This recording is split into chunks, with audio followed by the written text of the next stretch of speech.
that feels like a really good place to start this. Welcome everybody. My name is Casey Smith. I am with Arts Alliance Illinois. This is a webinar, an informational webinar about the Illinois Creative Recovery Grants, or B2B Arts. I'm going to welcome my colleagues that are also on this call to join and put your videos on so we can do some introductions. But first, a little bit of level setting for the room. So you'll see there's both a chat function and a Q&A function here. Use the chat for general commentary, for saying hi to folks, for generally adding context or links to things. The Q&A, we want that specifically for questions about this program.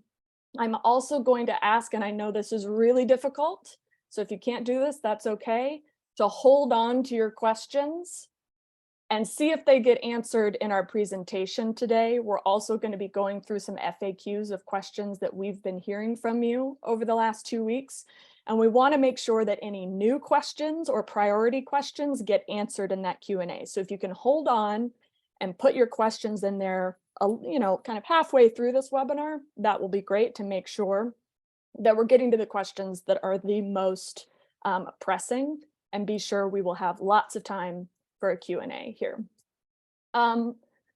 Another thing with the Q&A, when you see questions that come up in that Q&A box, you'll see that there's a little thumbs up icon, and you are actually able to like questions. So if you have a question, if you see a question that you also have and you like it, that will move it up in priority for us. So we'll be able to prioritize which questions a lot of people have on this call. So that will be super helpful rather than repeating the question over and over again. So just a little Zoom etiquette there. Oh, and Donna's saying the chat is disabled. Nora, could you take care of that for us? On it. Appreciate you. All right, so some context about who we are first. Arts Alliance Illinois is a statewide arts advocacy organization. And last year, we worked with and led a coalition of many statewide organizations and local arts stakeholders across the state of Illinois to lobby and advocate for creative relief funding. The result of that advocacy was this program. So this is $50 million. It's administered by DCEO, which stands for the Department of Commerce and Economic Opportunity. And now we're actually getting to the implementation of seeing this money get out to creative businesses and organizations and sole proprietors who experience a loss due to COVID. So an important context on that, we are contracted by DCEO as a community navigator. And to be clear, while we are contracted by them to do outreach and provide technical assistance, at the end of the day, we work for you. We work for the arts sector, and we are here to continue to advocate for you throughout this process. Now, as a community navigator, we are working again with a really wide network of arts partners across the state to do outreach to try and get everyone who is eligible for this grant to apply for it, because everyone who is eligible and applies will get funding, which is a really, really big deal. We're also going to be providing technical assistance, including this webinar, and I'll go over a little bit later what those offerings are so that you can get connected with us to get one-on-one support with your application. There are 2 other programs that are launching simultaneously. One is for restaurants and one is for hotels. If you are on this webinar and you're a restaurant or you're a hotel, you're in the wrong spot. This webinar is only going to be for the arts sector, and we are focusing exclusively on the B2B Arts program. Cool. So I introduced myself already, but I'm going to let the other folks that are on this call introduce themselves as well. I'm Casey. I'm the Director of Programs. I'm on the Arts Alliance side. I'm going to pass it to my colleague Jonathan, and then Jillian, and then Chris. Jonathan. Hello, I'm Jonathan Vanderbrug, Deputy Director of Civic Engagement. I am also on the Alliance side, but we're on everyone's side. So I'm going to hand it over to Jillian. Hi, everybody. I'm excited to be here with you today. My name is Jillian Gora. I'm a senior consultant with BDO FMA. FMA stands for Fiscal Management Associates. We work exclusively with nonprofit organizations and help with financial and operational management capacity building. So I am here on the financial side and also helping to connect Arts Alliance Illinois to further help for the for-profit side. Chris. Yeah, my name's Chris Johnson. I am an attorney and the Associate Director of Legal Services with Lawyers for the Creative Arts based here in Chicago. For those of you who are unfamiliar, Lawyers for the Creative Arts is a nonprofit organization that serves artists across the state of Illinois. So long as the client is an artist or an arts organization, we will assist with just about any legal issue that might face you. And so I'm here to assist with sort of the legal eligibility side of things. Great. And we also have our wonderful ASL interpreter, Kristen, for anyone who needs her assistance throughout this webinar. All right, we're diving in here, folks. So first of all, this is what we know. There are 5 eligible categories for this grant application. We've got independent live venue operators, performing or presenting arts organizations, and that includes the disciplines of dance, film, literary arts, media arts, music, and visual arts. Arts education organizations or businesses, museums, and cultural heritage organizations and businesses. In terms of eligible types of organizations, this grant is open to nonprofits, for-profits, and sole proprietors. Now, we know that sole proprietors is one of the areas that we've been getting a lot of questions about. And part of that is because a lot of folks who may be operating as sole proprietors don't necessarily know that they are in fact sole proprietors. So if you're a freelance artist or individual artist and you are working as an independent contractor, you may be eligible for this grant. You have to file a Schedule C, Form 1040. We're going to see what that looks like a little bit later. But for right now, if you just want to like find those tax returns so you can look at them while we're going along in this webinar, do. We have a help desk that's open to provide one-on-one technical assistance. And we're particularly advising folks who think they need maybe sole proprietors to reach out to us and get some direct support there. Another requirement is you must have experienced a loss of at least $5,000 due to COVID in either 2020 or 2021. Now, we've also seen some confusion around this of folks thinking that means they need to be operating at a deficit of $5,000. No, you can still have been making money, but it just needs to be $5,000 less than what you made in 2019. So that's kind of high level eligibility for this program. Important points that I really want to stress here. This grant is not first come, first served. Everyone who is eligible will receive funding, and the minimum amount is $5,000. Do not rush. Please, please, please do not rush. The portal is going to be opening this coming Wednesday, and we've already been getting a lot of comments and input from y'all about, needing to get everything together to be able to apply really soon. It is not first come, first served. They will not look at your application until after May 10th when the portal closes. So please, please, please, please, please do not rush. Take your time, ask your questions, wait for the answers. We want to make sure that your applications for this are accurate and complete. Speed is not a value here. So as I just said, the timeline, the application is slated to open this coming Wednesday on April 5th. We don't know when during the day. DCEO does not know when during the day. I also saw in the chat someone asking about what DCEO stands for. That's the Department of Commerce and Economic Opportunity. They're a state agency. DCEO has also said that because this is not first come, first serve, because there is no value to getting an application in right when the portal opens, they basically have said you shouldn't care when the portal opens. So we don't know when during the day on April 5th it's going to open, but we know it's going to open on April 5th. The application portal will be open for 5 weeks.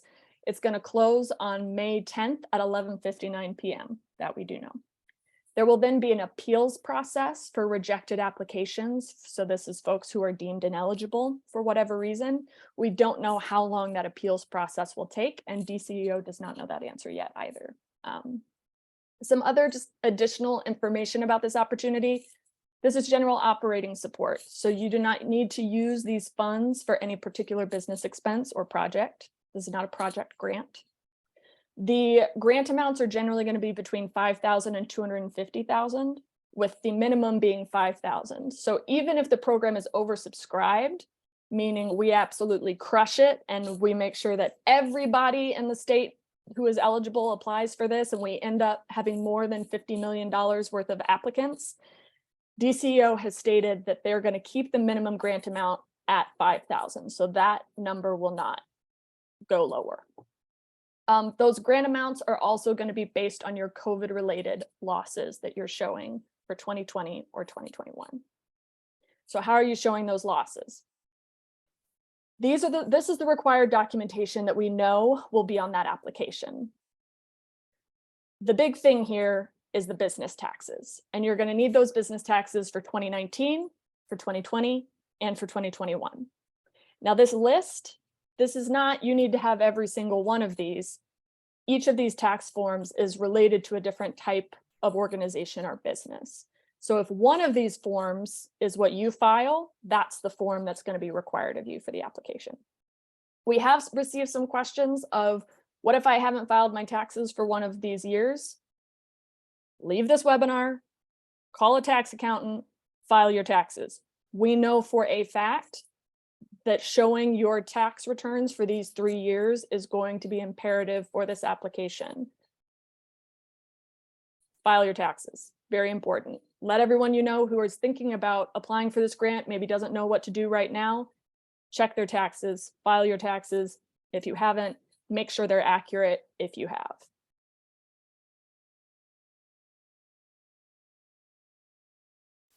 All right, before we go any further, I want to do a little bit more expectation setting for everybody here in the room.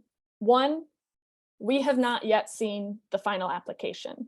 DCEO is still finalizing that. And I know that might sound a little scary, like the teachers, you find out the teacher's making the test at 11 p.m. the night before, but this is the situation. It's also a new program. It's a novel field. DCEO does not fund the creative arts sector. We're really excited about this opportunity. But there are certain things that we just don't have answers on yet. And to be perfectly transparent, we were going back and forth on whether or not to have this webinar before the portal opens, because we knew that there were certain things that questions that you will have that we don't have answers for yet. Because of all the questions we started getting in, and because of some of the information that was coming out of some of the DCEO-led webinars, we decided to go ahead and do this webinar now, just to get everyone on the same page so you feel like you know what's up. And then we will have more webinars after the portal opens, and those we'll be able to answer all of your questions on those. And also just a reminder here, again, before we go further, that we work for you. We're in very close communication with DCEO right now, and if we don't know the answer, we will work to find that answer for you. And when possible, we're also going to advocate on your behalf to DCEO to try and get an answer that is beneficial for you. Because again, that is Arts Alliance's mission. We are your advocates in this, unless you're a restaurant or a hotel, in which case I told you this webinar was not for you and you should leave, kindly. There are other webinars for you. But for the arts sector, just to say again, we're not going to have all the answers. We have not yet seen the final application, but we're going to get you all of the answers that we can. And know that when you're asking these questions, you're not throwing them into the black hole of bureaucracy. We're collecting these questions and we're actively seeking those answers for you. Now, I'm going to hand it over to Jillian to talk a little bit more in depth about what we know about how DCO is determining loss. Thanks, Casey. So far we have been given a grouping of line items that DCEO is going to be looking at these applicable tax forms that were just up on a previous slide for you. And so these will be the line items right now. We're still having some conversation about what the final list will be, but that they're going to be looking at to understand if there was a loss of revenue of $5,000 or greater to make you eligible, and then of course what that loss of revenue is in order to determine the grant award size. So I have just a couple of slides here with one of the for-profit forms that is being asked for, which is a Schedule C that would go along with Form 1040 that you might file. Just to show you as of today, what we'd be looking at on a Schedule C, you can see it highlighted here, is Part 1, Line 1, the gross receipts or sales from your particular business. So you would take this Schedule C and we would look at the active years and see how much loss of revenue there is. Now we can compare 2019 to 2020, meaning if there's a loss between those 2 years, or what is the loss between 2019 and 2021, whichever is greater.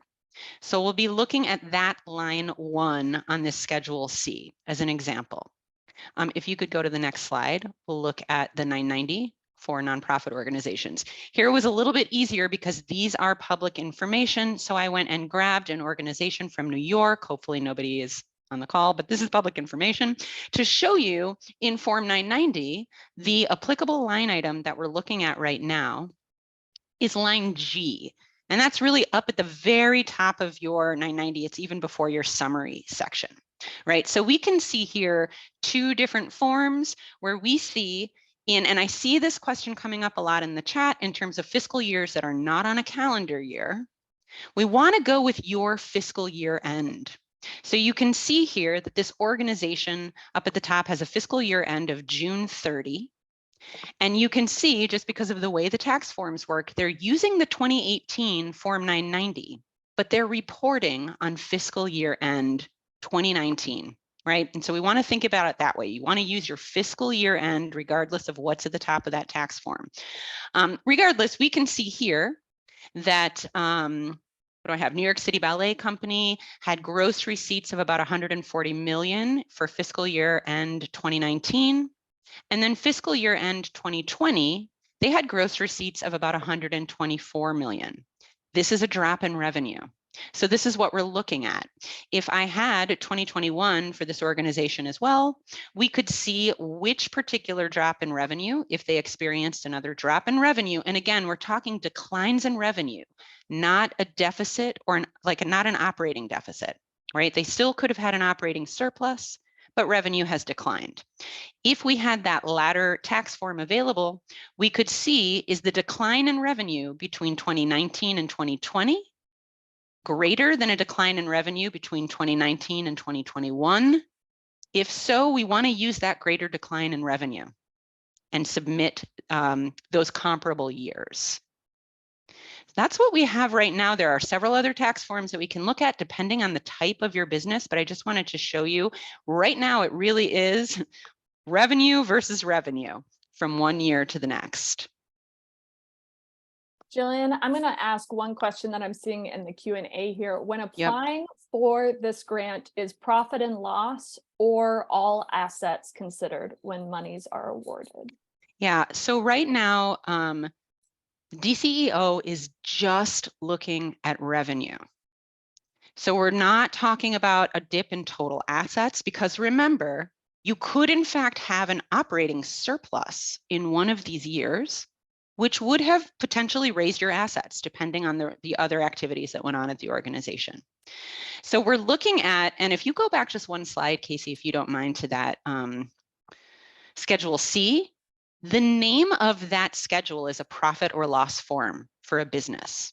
So that in itself is a P&L, but we're not even actually looking at losses. We're looking at total revenue versus total revenue here, or in this case, gross receipts and sales versus gross receipts and sales from multiple years. Hopefully that is helpful. Yeah, that's great. One more question that just came in specifically about this. What about 2022? We still had a bad year this year because of COVID and the residual effects of COVID. Yep. As of right, yeah, I hear you, everybody. As of right now, DCEO is looking at 2019, 2020, and 2021. And that's what we know. Kristen Larson asks, PPP is reported as revenue. How is this being considered? Yeah, so there are still some questions that we are trying to hammer out with DCEO around nonprofits specific and types of revenue. But as of right now, Kristen, any forgiveness of your PPP debt is most likely showing up as revenue. And so as of right now, what we know is we're looking at revenue versus revenue. So that PPP forgiveness of debt, if it added to your revenue, that's going into the mix. There are a lot of general questions. I would say like a common question that we've been getting, just to put it in kind of a blanket, is for a lot of different types of relief funds, whether that came from SVOG, whether that came from BIG or B2B, whether that came from PPP. There's also some, I think there's some Chicago grants that folks have been asking us about. Generally, what would be your answer on how if that's showing up in revenue lines for folks, how that's affecting their eligibility? Yeah, as of right now, our suspicion is that it will in fact impact your eligibility because it is adding to revenue. I will say some of the details that we're trying to understand for the nonprofit side is if we can actually break apart earned revenue versus contributed revenue, which of course is not a consideration in the for-profit side. So that is some more details that we're working really, really hard to try and understand how a nonprofit might be able to present earned revenue versus earned revenue from one year to the next, and therefore show a loss there, maybe present contributed revenue versus contributed revenue, or potentially present the entire package of revenue, right? Total revenue, so we can see it. The reason being is because we understand that contributed revenue is certainly going to impact your results here. And without getting too deeply into it, restricted revenue also becomes complicated when we're talking here. So we will get back to you all with information on exactly what line items we're able to take a look at as soon as we're able to clarify it. And just to be clear on that, everyone, these are the pressing questions that these are the conversations we're having right now with DCEO around specifically the application and how that application is structured and how they're collecting this information. So yeah, we will have more information very soon on that. All right, I'm going to move on and then come back to these questions. Thank you, Jillian. I want to say for folks who are putting questions in, be sure if you have an official question to put it in the Q&A box instead of the webinar chat, so we can see that. So now I'm going to go through some of the frequently asked questions that we've already been hearing. And some of this, and these are questions that we have definitive answers on, and then we'll get to some of the unique questions that y'all have in the Q&A here. B2B or BIG, what if we received it? This does not affect your eligibility. You are still eligible, but if you received specifically B2B or BIG, because those were both DCEO programs, DCEO will only look at 2019 and 2021, sorry, to determine the amount of loss that you've experienced. We also got some questions, honestly, because some of the language is a little confusing on the DCEO site, and we understand that. We pointed that out to them, but they've got bigger fish to fry right now. What if we didn't receive B2B or BIG? This also doesn't affect your eligibility. Basically, not just basically, definitively, any relief funding that you have received from other programs does not affect your eligibility. The only thing that it might affect is how much loss you're showing and therefore how large of a award you may get. But it doesn't affect your eligibility, and you should still apply, assuming you still have $5,000, at minimum $5,000 of loss on top of whatever that is. And again, as Jillian said, we're trying to get some more clarity from DCEO around how a lot of this information is being collected on the application, which may affect this, and we'll get back to you with more details. And if you're watching the recording of this webinar and it is after April 5th, please go to something that's more current, because this webinar will be a little outdated soon. Do video and photography businesses qualify? Yes. My organization is a private college with both an art museum and a performing arts center on campus. Would they be able to apply? Yes. There was a DCO webinar yesterday where there was actually some misinformation that was shared by on that call. Specifically, on that call, they said that you would have to have filed separate taxes from the private college that you're a part of. That is not true. DCO has told us definitively that you will be able to bring financial statements that are signed off on by your parent organization. You do not need to have a separate tax filing. You do not need to be an entirely independent entity. And again, if you have specific questions about that, I'm going to get to all of our help desk information where you can get one-on-one support with us. Are Illinois Creative Recovery Grants and B2B Arts the same thing? Yes. Unfortunately, this program does have two names, which we realize is very tricky and thorny and could be confusing. So Illinois Creative Recovery Grants is what this program is called in the statute that was passed last year by the Illinois legislature. It has been rebranded as B2B Arts by DCEO so that it creates this kind of marketing package of B2B Arts, B2B hotels, B2B restaurants, but they're the same thing. So if you see Illinois Creative Recovery Grants floating around, if you see B2B Arts, know that those are the same program. What if my business is a store that sells art or art supplies or clothing designed by local designers or clothing and art from a specific cultural heritage? Would you fit into either cultural heritage or presenting performing arts? DCO has pretty consistently stated that businesses whose primary mission is retail will not be eligible. However, if retail is a component of your business, so for example, if you're a museum that has a gift shop, or a theater that sells merchandise in the lobby, or an art gallery that also sells artist work, that does not affect your eligibility, and you may still be eligible, depending on if you meet the other criteria. This is a question we've gotten a lot from the nonprofits who have fiscal years that are from July 1 to June 30, or generally any fiscal year other than a calendar year. And Jillian, correct me when I bungle this, but you will be using your 990 docs that the latter year is in line with the year that they're asking. So if it ends on 6/30/19, you use that for 2019. If it ends on 6/30/20, you use that for the 2020, and so on. That's correct. But that will not affect your eligibility, and that's the instructions on how you're going to use your tax documents there. What if my business launched in early 2020? Can I apply? Yes, you can. We know there's some confusion around this because you won't have 2019 taxes to show that loss. What we've heard from DCEO is, again, assuming you meet all the other eligibility criteria, you will most likely be eligible for the minimum award amount, which is $5,000. So those are some of the frequently asked questions that we've been hearing from you. This is our technical support page. So we have a help desk. You can get to it from our website, artsalliance.org, Creative Recovery. I think Nora's going to drop that in the chat here. This help desk, we are really encouraging you all to utilize this help desk and to, again, we're going to be getting responses pretty quickly, but to wait for those answers. Don't guess and put in an application, right? If you have questions, if you're concerned about your eligibility, if you have a particularly thorny issue, please, please, please reach out to our help desk.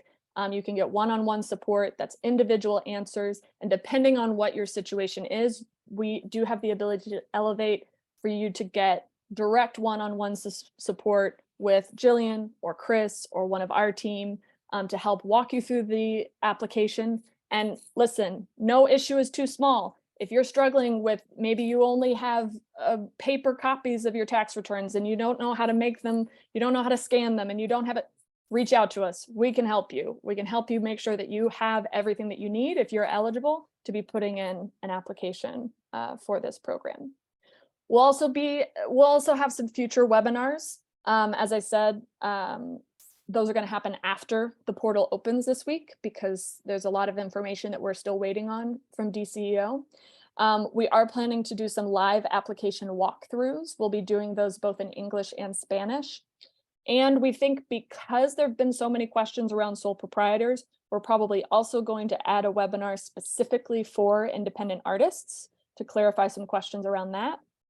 And we're also thinking about having specifically an accounting focused webinar with Jillian and some of her for-profit magical accountant friends to really focus in and dig even deeper into some of these accounting questions, again, after the portal opens and once we have some more clarification from DCO on some of these issues.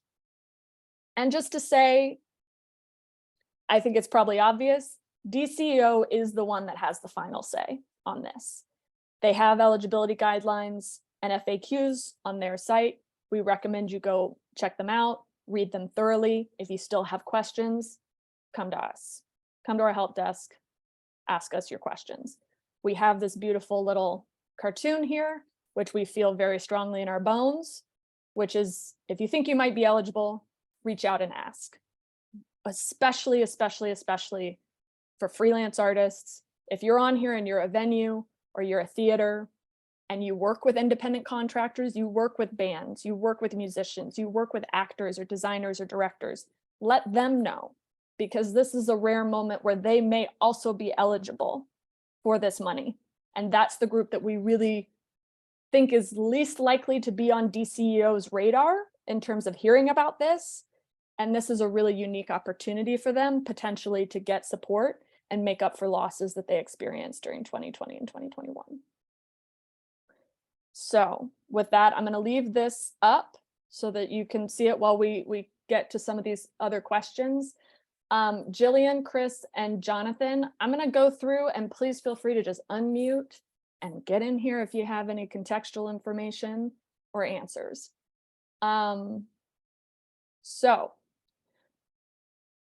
first question is about SVOG. I saw someone asked what that stood for. It's Shuttered Venue Operator Grants, and that was a federal program. What if business received SVOG? This was based on 2020 loss versus 2019. I think we've kind of covered this. We still need some more information from DCEO, but if it's showing up in the revenue line on your tax forms, then it's showing up on the revenue line in your tax forms. And as of right now, that will lower the amount of loss that you're able to show for that year.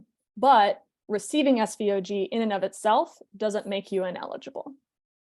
Casey, can I add to that too? Because I'm seeing a lot of questions coming through just again around this earned versus contributed revenue for nonprofits. And this is still an open question for us. We would like for nonprofits to be able to report on either losses that occur in earned revenue, losses that occur in contributed revenue, or losses that occurred in total revenue. And we are seeking clarification on what line items in Form 990 we would pull out. Most likely your SVOG, in fact, definitely your SVOG money is going to show up as contributed revenue.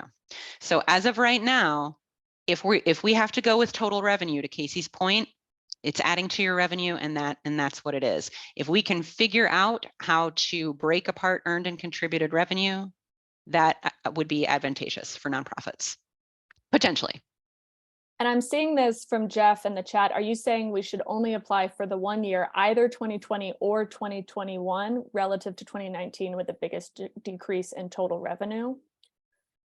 We still need to see the application. So y'all, I know this is being recorded and we're sending this out, but you know, we'll see what happens on Wednesday. But our understanding is that DCO is collecting all of those tax returns, and then they're going to look at it and whatever gives you the most money. So if you have the biggest loss between 2020 and 2019, or if you have the biggest loss between 2021 compared to 2019, that's the one they'll go on in terms of determining your award amount. And it's not cumulative. So it's not adding them together. It's either 2020 to 2019 or 2021 to 2019. Jillian, is anything I said there misleading? No, I think that's exactly right. And I did see a couple questions specifically around what if I had a loss between 2020 and 2021? As of right now, we do not think that that is something that will make you eligible for this. Again, it's between 2019 and 2020 or 2019 and 2021. And Casey, if I can just just add, part of this is two things really. One, the considerations of eligibility. So what's the intent? What are we going for? And then the second issue is what will be asked specifically on the application in order to achieve that. We have some sense of the first, but we do not yet have a full, clear sense of the second. And what I can say, just to build on what Jillian said, is that our understanding, actually in writing from DCEO, is that, again, if you're a for-profit, they're going to look at declining gross receipts, as Jillian mentioned. If you're a nonprofit, and this was really important because this is what we at the Alliance advocated for, was you're basically going to have three choices. I'm just kind of repeating this because it's so important. You're going to have three choices to look at: a decline in your earned revenue, a decline in your contributed revenue, or a decline in your total revenue. Whichever of those three types is greater. Now, what they'll ask for to show that, that's another question, but that's something to begin looking at right now. And we wanted to do that because in past programs, it was all kind of lumped together and it was kind of a mess. And many nonprofits would be hurt if they got, say, contributions that were added from a boost in kind of relief donors kind of responding. And so that's something that this has that I don't believe the other two, the hotel and restaurants, have. Yeah. And they're really. So if you are a freelance musician who does not have an LLC or S Corp, but that is your main source of income, are you eligible? This is where the sole proprietors come in. If you are filing as a sole proprietor, which very likely you are, that means you may be eligible, assuming you meet the other criteria. So Jeannie, yes, please reach out to our help desk.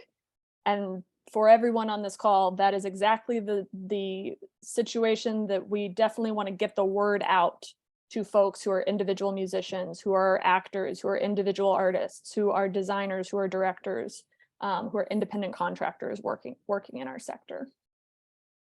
I qualified for SVOG as a talent representative. Are talent representatives eligible for this grant as well?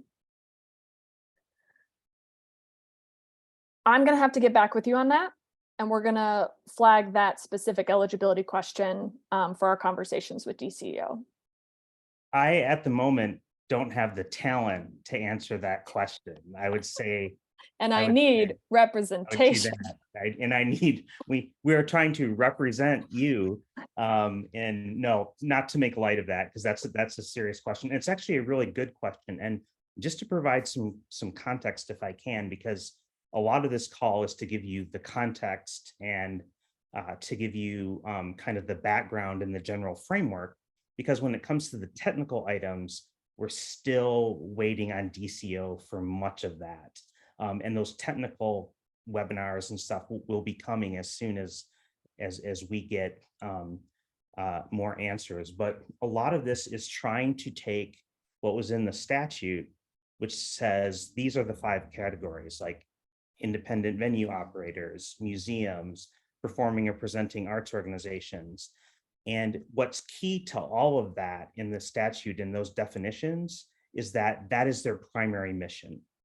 That is your primary, or integral to your primary mission. And that's really the key question. Now, a talent representative, that is something that's a little more complicated that we'll have to ask about.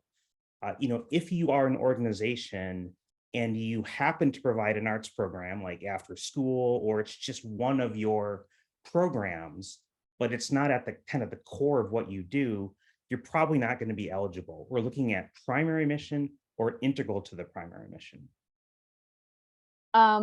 Related to that is this next question: are art service organizations eligible? That is one that we are also flagging. I think in some ways it's going to depend on what service you are providing. I will say at Arts Alliance as a service organization, we are not currently considering ourselves as eligible for this grant, if that is helpful. but we don't have a definitive answer from DCO about how they're going to rule on service organizations. So I would recommend you reach out to the help desk, get in that pipeline, because again, getting these questions into that help desk pipeline is also going to ensure that it stays on our radar and we make sure to follow through and get you that answer from DCEO. From Kathy, if you have a loss of $5,000, is that all you can apply for? If you have a loss that's greater than 5,000 is the minimum. So you have to have at least a loss of 5,000 to be eligible and apply, and your grant award is going to be related to the amount of loss. If you have $250,000 worth of loss, you can apply, and that is the amount of loss that they're going to be looking at. Now, if you're asking if you can apply based on things that are not a loss, if you can apply for filling that loss and also funding something else at your organization, that's not going to fly. This is focused on providing relief for losses that you experienced in 2020 and 2021. Is SAM registration required for eligibility? I don't think so, but I don't know off the top of my head. Does anyone know here?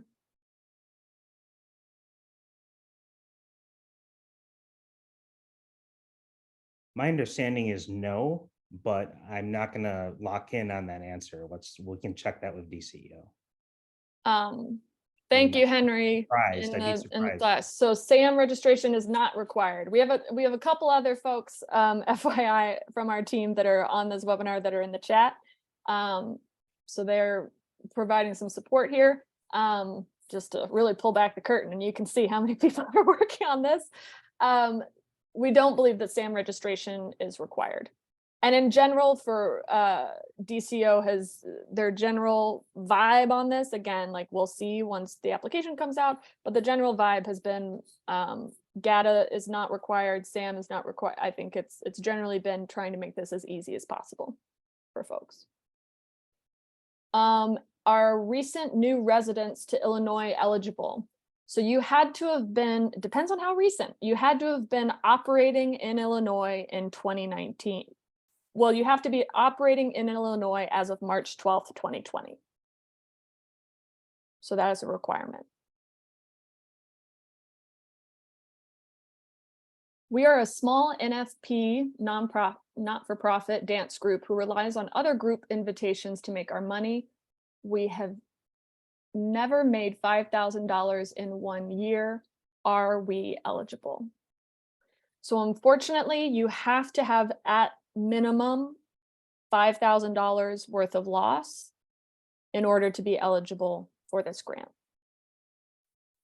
So you have to be able to show $5,000 worth of loss. Can a nonprofit who fundraises for a government-owned museum apply? They are two separate organizations under Illinois law and keep separate budgets. So government-owned entities are not eligible. However, if you are a separate entity, meaning you file your own taxes, then it's fine. And that goes across the board. Again, Jillian or Chris, feel free to jump in here on this. But if you, for example, are using the park district as your venue for your organization, but your organization itself is a separate nonprofit and you file your own taxes or for-profit, it doesn't matter that you're using a government-owned property as your venue. You yourself are not government-owned, so you could still be eligible. That also goes, this is a little more obvious, but for nonprofits that are receiving government funding from IACA or the NEA or DCASE or you know, one of your local groups, that also does not, just because you're receiving funding from the government does not make you government owned, so you would still be eligible. Said, I do want to just jump in, and I think this situation is a little bit more complicated, and I think it's one we'll have to dig into a little bit further, just because it looks like the primary purpose of this nonprofit is to fundraise for that government-owned museum. And so I think we'll need to do a little bit of digging into whether or not fundraising makes sort of the museum activities, part of the primary purpose, and those sorts of things. That specific situation may be a little bit more complicated, but we can look into that. Yeah, so I would say that then is a situation to get into the help desk to give a bit more so that we can get more specifics. I want an organization that just fundraises for me. Honestly, How can I get that? Oh my God. Okay, let's see. Is a not-for-profit organization that provides art therapy to teens and adults in recovery eligible? I mean, my initial that's one of those. I feel like we have categories. Yes, we know, like that's this. No, or yes, you are eligible. We know that for sure. No, you're not eligible. We know that for sure. And then there's this big one in the middle that's like, wow, Maybe. we're realizing how complex the arts sector really is. I mean, I think two things to keep in mind,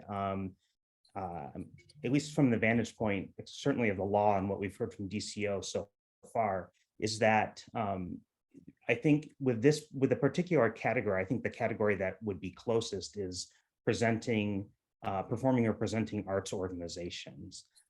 That has to be the primary mission or integral to the primary mission. And I think that's the question, when you get to arts therapy, is it? Another thing that we're looking at is for a lot of these, it's focusing, like for museums, it's focusing on, is it accessible to the public? If you're a private museum and you only take visitors by, a limited amount of membership or whatever, that would probably be deemed no, because it's not open to the public. So that's the kind of thing we're thinking about. Like, if you have paid clients, how does that work? That would probably impact, certainly earned revenue, but that's one of the like fundraising entities that kind of that part right there is something that we're still working on, still trying to find out from DCO.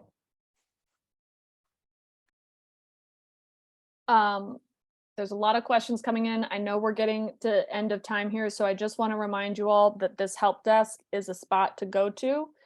This is being recorded. We will share with you the slides so that you can get all these yummy links, and so you can rewatch this if you need to. Let's breeze through a couple more questions. If our COVID loss is closer to 4,000, is it possible to still qualify? Unfortunately not. It's got to be a minimum of 5,000. We're a fiscal year ending June 30. The 2019 return will show the first half of 2020. Do you want the 2018 return in that case? So it would be the 2018 to 2019 return for 2019, the 2019 to 2020 return for 2020, and the 2020 to 2021 return for 2021. If you receive PPP funding, can you still apply? Yes, you can. If you did not show a loss on Schedule C because you have not claimed your costs, are you still eligible? Note, I have thousands of dollars not claimed because I did not want a loss and my art scene as a hobby. Have done this for several years. Janice, get off this call a tax accountant, file an amendment immediately.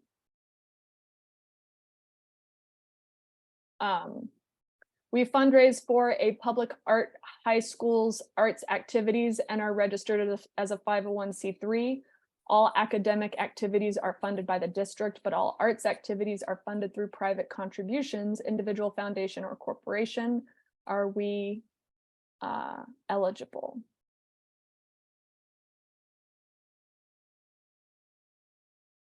I think this falls in. I think reach out to us at the help desk and let's get a little more information and get an answer for you on that one. Not sure off the top. Another calendar year tax year question. I hope we've covered that. Liz, is someone from Arts Alliance helping DCEO form the application? We are doing. We're not answering, and you'll just look at our faces. And this gets back, I think, to what Casey said at the beginning, just to emphasize it. We are not the decision makers in terms of what's eligible and what's not. We're not the decision makers in terms of how eligibility will be interpreted. We exist to kind of go both ways, to try to help you understand understand or know about what DCO has decided, and also going the other way. From the very moment we started advocating for this $50 million, it's been our goal to advocate for you and to relay the concerns that you have. So we're taking these concerns, looking for major themes, and we will advocate very strenuously to get these answers, and not only to get answers, but to get them in ways that maximize the benefit for our sector. And yeah, and I think, this is also a situation where, again, this is a new program. It's a one-off program. DCO has a lot of things that it's trying to figure out with this. And there are a lot of questions and nuances that they've got to answer in a really short amount of time. We are at the table, but we don't own the table. So can I jump in?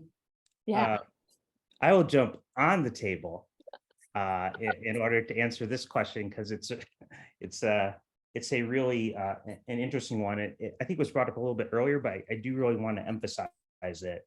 If you are a nonprofit, and I think Jillian did it like a really great job of Schedule C and things like that, but I want to just emphasize, if you're a nonprofit and you don't file a full 990, but you file the e-postcard or the 990N, you are still eligible. So we're talking to the smaller organizations here. You are still eligible. What you're going to have to do, because of the limited information provided on the e-postcard, you're going to go the attest route. In other words, you're going to have to attest to the losses that you've had, and then you'll only be eligible for the minimum grant size of $5,000. So we didn't want to toss those people out because they're so important. So still apply, you will be eligible, and you will receive a grant if you meet the other eligibility requirements. Jonathan, can I just say really quickly, 990 and 990 EZ, we can use those forms, and that is going to be related to your grant award will be related to your losses. The 990N is the postcard. Yeah. And that is the one. Yep. And that's the one where we'll use an attestation, and you will be eligible for $5,000. Yeah, that's great. Thank you, Jillian. all right. I will say, related to this, Jonathan and I do need to jump to a call with DCEO that got scheduled at 1 p.m. So we are going to be taking some of these questions directly into that room. I want to just leave you all with something here. One, just to come back to, don't rush, ask for help, wait for answers. Reach out to our help desk. There's still a lot of information that we don't have, but there is a lot of information we do have. And if we know your questions now, we can get working now on getting those answers. But almost most importantly, help us spread the word. You're going to get these slides. We have an outreach toolkit here for you to reach out. Again, if you're an organization or a business who maybe you have connection to other organizations and businesses that may be eligible, maybe you have contractors that you work with who may be eligible, please, please, please, please, please let them know. This is a rare moment for us as a sector where this is not competitive. So often with funding, we are in competition with one another. So this is really a moment for us all to lean in and make sure that everybody who is eligible and has been hurt by COVID gets this funding. There's a couple more things that that my colleagues here will throw in the chat. We are a membership organization. If you've never heard about Arts Alliance before, please visit our website. Consider becoming a member. It's pay what you can. We would love to have you in our tent as we're doing this work and fighting for the field. We also have a survey that will be coming out that we'll include in the chat here, but also include in the email to all of you who are registered for this. This is a survey. We're trying to get a sense to one of the comments. We know that the pain is still continuing. We know that there are still residual effects from COVID, and we're trying to get updated data from all of you so that we understand the full impact that COVID is still having.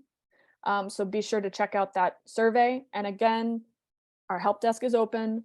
Please reach out. Please send them your questions. We're here to help, and we're here to advocate for you. And we so appreciate you joining us here. Anything else y'all want to say? Other colleague friends? fighters in this battle for good. I would just say thank you to Casey and Henry and Sasha and Jillian and Chris. And I would just beg everyone's patience. The bigger picture here is also looking to the future. We really want to make sure this is the largest appropriation to the arts, annual appropriation to the arts ever, in recent memory at least. And we want to show legislators that as a sector, we can do this right, so that we want to go back and say, look we need more. So we just thank you in advance for your patience and your grace as we seek to make this work for you. All right. Thank you so much. Have a good rest of your weekend, and we will get you more information soon.